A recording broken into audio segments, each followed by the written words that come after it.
네, 주안의 만나 9월 15일 화요일 묵상을 함께 나오도록 하겠습니다. 오늘 말씀은 창세기 45장 1절에서 15절 말씀으로요. 하나님의 선한 계획의 결과라고 하는 제목으로 함께 묵상을 나오도록 하겠습니다. 오늘 본문은 요셉이 형들에게 자신을 밝히는 장면을 담고 있습니다. 오늘의 이 본문은 성경에 있는 많은 내용들 중에서 우리의 마음에 진한 감동을 주는 장면 중 하나입니다. 형들에 의해서 팔려 가진 고생을 다하다가 애굽의 총리가 되고, 그리고 거기에서 형들을 다시 만나게 되고 형들을 시험하다가 그 여린 감정을 억제하지 못하고 형들 앞에서 눈물을 흘리며 자신을 밝히는 요셉의 이 모습은 우리들로 하여금 요셉의 마음에 공감대 형성을 하게 하며 우리도 역시 함께 눈물을 흘리게 하는 그런 장면입니다. 아버지를 걱정하며 자신을 설득하는 자기의 형 유다 앞에서 요셉은 더 이상 그 감정을 억제하지 못하며 자신을 밝힙니다. 요셉이 자신을 밝히면서 가장 먼저 한 것은 형들을 안심시키는 것이었어요. 그 형들이 자신을 팔았지만 그것으로 근심하고 한탄하지 말라고 형들을 위로합니다. 요셉이 자신에게 씻을 수 없는 상처를 준 형들을 위로할 수 있었던 까닭은 무엇입니까? 바로 그의 인생에 함께 하신 하나님의 마음을 그가 알았기 때문입니다. 요셉은 형들에게 자신을 밝히면서 계속 증거하는 것이 바로 자신에게 함께 하신 하나님의 역사입니다. 자신을 통하여 하시고자 하는 하나님의 선하신 일들을 그가 계속 증거하는 것이에요. 요셉은 하나님께서 자신을 택하셔서 생명을 구원하시는 일들을 하시려고 이 모든 섭리들을 계획하시고 그 과정들을 이루셨음을 밝힙니다.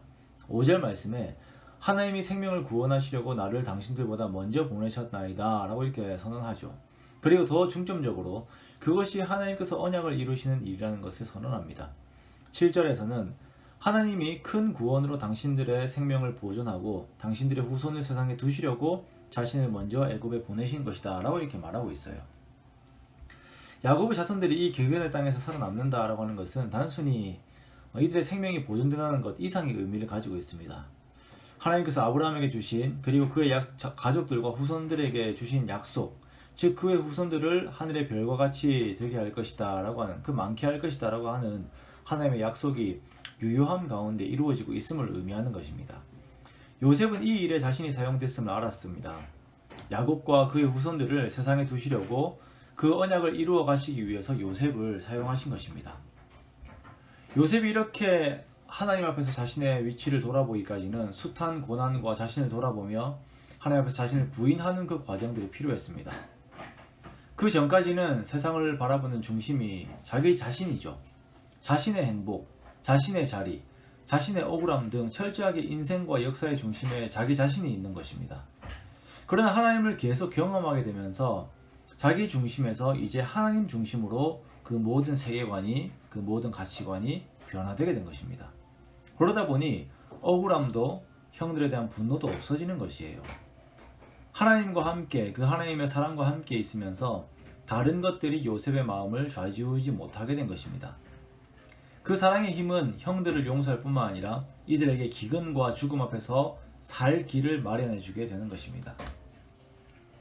많은 사람들이 자신의 인생을 돌아볼 때에, 자신이 걸어온 길을 해석할 때에 상처와 그가 받은 고난에 얽매여 있음을 많이 봅니다.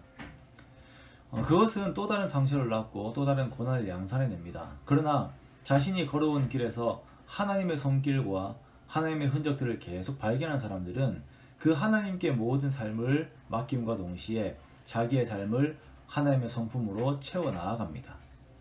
사랑으로, 용서로, 건설적으로, 그리고 창조적으로 자기 자신과 주변에 그런 영향력들을 미치며 살아가게 됩니다. 이것이 성도들에게 주어진 큰 축복의 삶인 것입니다. 사랑하는 성도 여러분, 오늘 형들 앞에서 자신을 밝히며 그 자리에서 하나님의 선한 역사를 증거하고 원수 같은 형들에게 선을 베푸는 요셉의 모습을 기억합시다. 우리 삶에도 여전히 함께 하셨던 하나님의 그 은혜의 역사들을 다시금 되새깁시다. 그러면서 내가 주인공이 아닌 하나님이 주인공이 되시는 우리의 삶을 추구하기 원합니다. 그렇게 주님을 따르는 선의 열매를 맺는 그런 오늘 하루를 살아가는 저와 여러분 되시기를 주님의 이름으로 축원합니다.